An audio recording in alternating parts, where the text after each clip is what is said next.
Lady Hinata at si Lucy Hartfelia.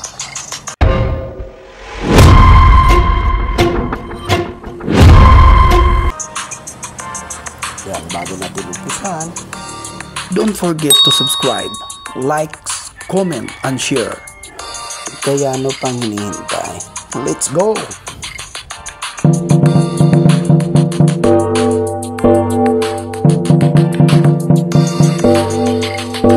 Si Lady Hinata pala ay isang karakter sa pelikulang Naruto.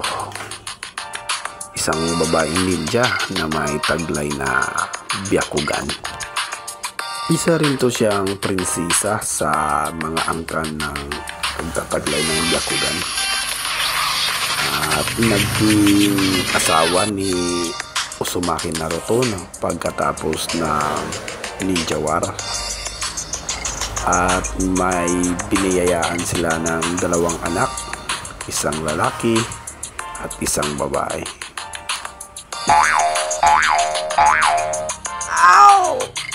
Si Lucy Hartfelia naman ay isang karakter sa pelikulang Fairy Tales.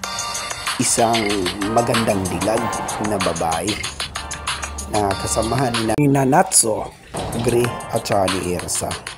Bali, ang papel ni Lucy dito sa karakter niya is siya ang nagtataglay at humahawak ng mga susi pag sa oras ng sakuna o anumang panganib na nagbabanta sa aming buhay.